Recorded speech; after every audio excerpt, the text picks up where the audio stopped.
Hello. Hello, hello.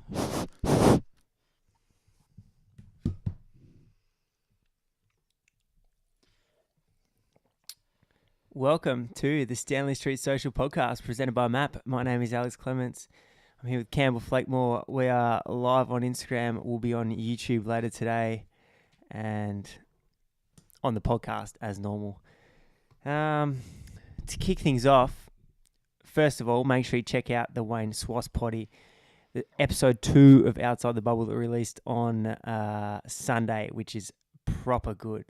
Wayne talks about AFL playing elite sport with depression, his kind of handling of it all, and then his new business Pucker Up, which is a pretty cool story to hear. So make sure you check that out. And then busy day this morning, Campbell. Yeah, it was. It was a busy day of meetings and errands, I guess you could say. Business.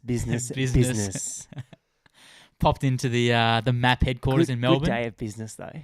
Yeah, popped into the MAP headquarters, got ourselves a few little bits numbers. and pieces, T-shirts and some hats. Elite hats. You can get those. The hats probably went underrated for mine. I'm like, yeah, tees will be crisp. They'll just be like stock hats, but you put them on, you're like, what? Jeez. Coming into winter, though.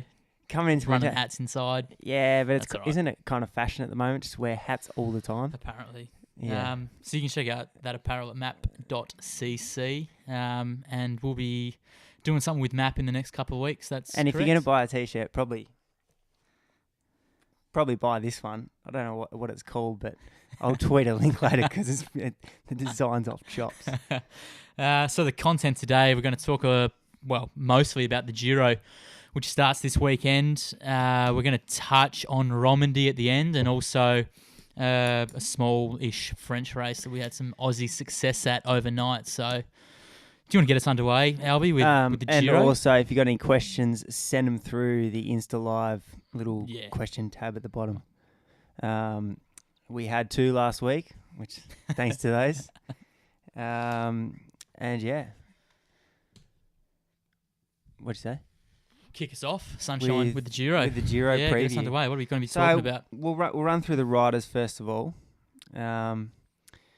Talk about who we think is going to feature. First of all, like we went through stage by stage. Pretty happy I'm watching this from the living room, not competing. Yeah. It's always brutal. It's always brutal, but like every year, you look at the race schedule, the schedule that you got coming up, and it's like hilltop, filthy days. Like even the sprinters' days, they're few and far between. They're sprinter days, but then they throw in like a little punchy climb towards a finish. And did you even look if there was any sprinters? Yeah, there was 2 that were like, that's got to be a sprint unless something goes wrong. But there was a lot that were, so you get 180k stage and 175k, they go up like an uncategorized little punchy nipper, and then they head down to the finish, and it's like, well, someone could go on that. I don't know. But stage 2 definitely, that's a genuine sprinter's day. And then stage 7 isn't also a genuine sprinter stage. But and the last day in Rome. The lap of Rome at the end. But apart from that, it's a long 3 weeks for them. Few of the bigger names. Lopez, Christopher Froome is racing. Pinot, Chavez, Yates. Thoughts? Tom Dumoulin, the winner from last year. Big question mark. Tom's going to get through? Big question mark for mine. He's only had 12 race days so far. His best result was 15th at Liège. And I think there's only 40k of time trial this year, roughly 40k compared to the 80k that there was last year. 34.2 plus the prologue. I just don't know if there's enough time trialing, and I just think there's too many many hilltops. He's a big boy. Yeah. And he's, like I said, 12 race days. That's underdone, but I don't know. He probably wasn't one of the hot favourites last year, and he won a hilltop, and very seldom got dropped from the climbers group. So it would be silly to write him off, but I just don't see Tom Dumoulin defending Lopez for sure. He's had a pretty hot season. He's sort of come to the age now where he could potentially podium at a Grandi. Yeah. Still young, still mighty still young. yeah. Not saying if he doesn't podium, Yeah, it's a failure. it's all over next year. But like good season so far. He's done well in Middle East, and then he was third overall Tour of Alps. So I think he's a genuine one to look out for me. Likewise, the other flyweight climber there, Domenico Pozzovivo, who is back apparently. Yeah, well, he was fifth at Liège-Bastogne-Liège, second at Alps, and it's an Italian race, so the Italians always seem to get up for it. But those two are like the raw climbers. Chavez. I just don't know about Yeah, I Chavez. think so. What do you reckon? Yep. Why? Well, I was talking to Hagee the other day. Apparently Chavez has been in the Colombian mountains, just getting home-cooked meals. Bit of doing altitude as work. bit of altitude work. Just doing what they do. Don't know what they do, but it seems to work for him. And look at this squad he's got around him. He's got Hagee. He's got Roman, Nieve, Yates. Yates, bit of an emergency, or it could be the man. You don't know. I'm enjoying this emergency term. And then he's also got Bewley, Yu Jensen, and Sven. Sveno, yeah. It's a proper Grand Tour team. You got a lot of climbers, but you've also got some diesel for the flats, you know, the Bewleys and the Swanos. And what I like from Mitchelton Scott, from the stat list, it looks like they've gone there with a clear direction. Yeah, none of this. We might go for this rider. Throw in like a sprinter for stage 11, 12 and 13 and yeah. But I think it's important to have that emergency backup in Yates and Nieve. But I don't know, he hasn't had much report. Yes, he won Herald Sun Tour back in January. But for mine, it's a big question mark. And the 34 KTT, he's going to lose a few minutes for sure as well. But yeah, as we were talking about before, it's going to be except if Froome is there or Dumoulin's there. Take those two out. It's climber versus climber. Yeah, it's flyweights on TT bikes. It's not the world champs. Someone who I think will for sure go well is Thibaut Pinot. He was the winner of the Tour of the Alps when it was last week or whatever. Yeah. Only 14 race days, so he's maybe a little bit underdone, but the form is good. But the one thing that will unhitch Pinot is a filthy, wet Giro day, which is going to happen, and he's going to lose just 4 or 5 minutes on a downhill. It's just going to happen. You can just feel it happening. There's always a day in the Giro. There's so many cats. Like, you've got a couple of days here where there's like 4 cat climbs. It's wet. You've got 4 descents, 4 occasions to come unstuck for Pinot. And I'm sure that's something that his rivals will be noting. Let's go after Thibaut on the downhill. Aru, well, you never know. Someone who always comes up for the Giro. Always comes up for the Giro. He was okay. He was pretty good at Alps. He was I think he was his 6th at the Alps. Ticks the box. Filthy rider to watch though. He's not someone that I'll be rooting for, but definitely someone that will be there or thereabouts. Who else have we got here? Chris Froome. Don't really want to talk about Froome. He shouldn't be there. There's a few emergencies in the Sky Boat, though. There's a lot of emergencies. Yeah. Do you just want to run through the emergencies that they have? Well, the two main ones are Henao and Wout Poels, which could genuinely snag a result, especially if it comes down to a flyweight TT. Henao will be able to get through it, and Wout in a GC scenario can ride a TT bike. So, a few blokes that we're going to put in the smoky category. Davide Formolo, Italian. He's not that young anymore. I think he's born in 92, so 25 or 26 for Bora. Yeah, good climber. 92. We did a little bit of work with him overseas. Alessandro De Marchi from BMC. Rowan Dennis has gone in as the leader. He's got the number 1 or the 61 or whatever they are, but I just think it's going to be a little bit too hard for Dennis. Rowan wins the prologue. How long can he hang on to the jersey for? Not to Rome, I'm assuming. Stage 6. Yeah. Etna. Can't diesel his way up one of those TTs. Well, if you're ever going to diesel a climb, it's probably Etna. Yeah. It's not super steep. You can get away with a big ring, maybe, just muscling. 15 clicks. Yeah. It's a long way. Yeah. I don't know. We'll get to the stages shortly, but Louis Menkes as well. I think he's someone that probably should be talked about. Hasn't had a whole lot to report so far. And the one name that, this is a wild name to be throwing the out biggest smoky of them in a all. 3-week tour is Tim Wellens from Lotto. Wild call, you might say, but he won Ruta del Sol. He was 5th in Paris-Nice. I don't think he has any results in a 3-week Grand Tour, but someone will be keeping an eye out for mine. And probably the purpose that Lotto are going there for. Who else have they got on their start list? Anyone to kind of note? Adam Hansen's lining up for his 74th Grandy in a row. No, for me, it's Tim Wellens going in there with kind of the GC in the back of his mind. Is he the leader? Is he the number one? Yeah, he's the leader. He's going into the tour with GC in the back of his mind, and then a stage victory is probably the main ambition. Yeah, but stage win minimum. Yeah, minimum. Yeah. And the final smoky, two final smokies. One, Pantano, the Colombian. It's a perfect sort of parkour for a Colombian. Just climbs all day, all night. Climbs. Not too much time trialing. I think Trek's probably a little bit undermanned, I would have thought, in terms of firepower. Yeah. And the last smoky is Michael Woods. Second LBL. He was 7th in the Vuelta last year.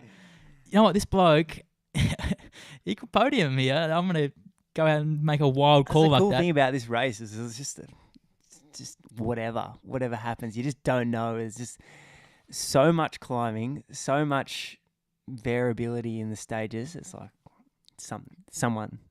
Do you think he can legitimately podium, Michael Woods? How's he gone in the Grandies previously? Well, like I said, he's been 7th in the Vuelta last year.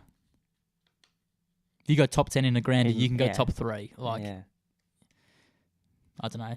Just something to look out for. Parkour. Do you want to start us off with the TT on Saturday? Is that correct? Yep. Saturday night for our Australian viewers. Yeah. Just lock in for 3 weeks of sleepless nights. 9.7 clicks. Lumpy though. It's got a climb in the middle, which 3.4 Ks. So you probably know about that. And where's the Giro starting this year, Alex? The Giro of Italy? Jerusalem. Cash. Yeah. the kings of sliding deals. Yeah. Also, no one can watch it in Australia unless you've got Eurosport, so... It's a big omission, I think. Poor business by the organisers. Terrible business. Rule number 1, get eyeballs on TV. They're just not going to do that. They're just not going to do that. Eurosport. And we'll just have to shack up at the Cummings household for 3 weeks. Yes. Thanks for paying for that Foxtel subscription, Mark. But the prologue. The pinch, it goes up, goes down, and then pinches on a little climb that tops out at 9%. So, yeah, it's pretty punchy. It's a Dennis Dumoulin showdown for you? Yeah, Dennis Dumoulin, Froome. Kirienka's there as well. Yeah, but probably Dennis Dumoulin. Yeah, my smoky is Maximilian Schachmann, the quick step rider who was with Hagi in the finale of Flèche Wallonne. Was second at under 23 Worlds in the time trial 1 year. Clearly in good form, and I think if there's a stage that he's going to be going after, it's this 9-kilometre time trial. So that's just one to look out for. So we've got 3 stages out of the Eurozone. The next one's flat. The next one is a genuine sprinter stage. Viviani's here also. He's probably the quickest man in the field. And then third stage is a little bit lumpy, but probably should be a sprint if things go right. And then we finally get to Italy. There's a rest day. I think after 3 days, there's a rest day. The other thing to note about this is they're going to take all the full TT setup. Nightmare full scenario. road bike setup. It must be costing teams a fortune just to get things there and get riders there and get staff there. And, geez, they want to be paying a fair bit of cash. And then, like we just mentioned before, the first sort of proper GC hilltop showdown is Mount Etna. It's pretty early in the piece for a showdown, First but I week. guess when there's so many, you got to get them in there somewhere. Yeah, so just kick off our viewing guide. Watch the prologue. Watch the prologue. And then you can tune back. You can kind of take note of stage 2, 3, 4, 5, 6. We'll, I'm sure our writer out of Hobart will be writing us his tour takes, which are proper good if you need just a quick little efficient catch up on what happened last night. Takes it out into blocks, 5, 6, 7 block summary. 5-minute read. 5-minute read. Morning. Sub 5-minute read. Coffee done. And then tune back in stage 6, which finishes on 15k climb. Another hilltop, stage 8, 210k odd. Another showdown. Stage 9, we'll have another hilltop, 225k. And these are like, God help me. These are above 15k hilltops. Like they're just not like a little 3k. It's not We're like, talking mountaintops. We'll just give a little bit of squirt at the end of the stage. Just like genuine climbs. And then the riders get a little bit of respite until stage 14, which is probably one of the more famous climbs in Italy, the Zoncolon, where heroes are made. And we've got a Cat 2 and a Cat 3 before it, just in case that the Zoncolon wasn't enough for you. So that's where you feel like the guys like Dumoulin are going to struggle. When you're trying to heave 70 kg, when there's a Pozzovivo at 50 kilos up, I think it averages 10% for 10k or something. And you can feel like they can just muscle their way over these one climb stages that finish on a filthy berg. But when you've got 2 before it, just to soften the legs up a bit, it just takes the edge off. That's when being 60 kilos is a real advantage. And then, I guess the stage where Tommy D is going to get the time back is the time trial on stage 16, 34k, pretty much flat. Pretty flat the whole way. What can he take on these sort of proper climbers? 2 minutes, maybe 3 minutes? Yeah, but they can take more than that on those big days that there's plenty more of after this TT. I don't know. I'd love to see him win again, but I just don't see it happening for Tommy D. Stage 17 is a smoky of a stage. Starts on a 10k climb. And how does it finish? I haven't got that one on my notes. You finish downhill. It's undulating, but the first 10k is out of the blocks. If you have poor legs out of the holes. If you have poor legs out of the holes, and someone's going to light it up. And if it's a GC contender that's kind of almost written off, could say, hey, this is my last hurrah, just go for broke, shake things up a bit. And then the last 3 days proper, it's just brutal. 18 finish on a Cat 1, 19 mid race. There's a gravel climb. The Col della Finistra. Before finish on a Cat 1, of course. Of course, it's a hilltop. And then 20. That's the Queen stage for mine. Stage 20, 214 Ks, the end of 3 weeks of racing, and there is 3 Category 1s inside the last 80 kilometres.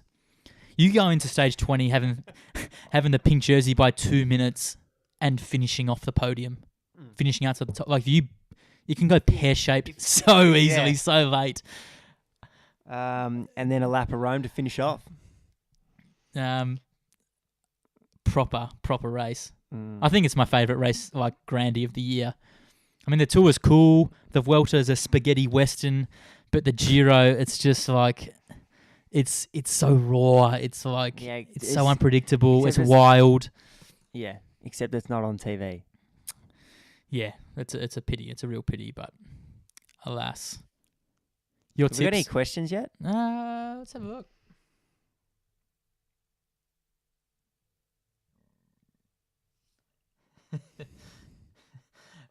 Luke Parker's got, who is the podium of the filthiest looking bike riders? I'm guessing in terms of style. Looking, Chris Froome, Fabio Aru, and Dan Martin, for sure. Can you add to any of that? I'll probably agree. Probably agree. Is that the only one? Aru's probably on the top step. Yeah. Harty 99, Giulio Cioni as a smoky. Wouldn't have thought so. It's possible. I mean, there's probably always those Italians that somehow There's just those, like, get up picking for the it. stage winners is more or less Yeah. impossible because there's bound to be those days where they just pop up and take the win. Yeah. Is the comments running hot? Not really. Oh. Not at all. No. So your podium, Albie, who's going to be on the top 3 steps? The only steps in Rome. Chavez is going to win the Tour. Lopez is going to be second. And Wout Poels will be third. One of the Sky emergencies. The emergency. Froome's going to go to the Dogs, and Wout Poels is the number 1 emergency for mine. I'm going to go... I just don't know. I want to say Thibaut Pinot, but I just know he's going to have a nightmare on a wet, filthy day. So I'm going to go with Lopez, Pozzovivo, and Aru. No Chavez. No Chavez. Come back to me in 3 weeks, but I just don't feel like Chavez is going to be on the podium. Mate, he's been in the mountains for a month. I know he's been in the mountains for a month in Colombia, but not for mine. No, Prove me wrong, Esteban. I like you, but he'll win.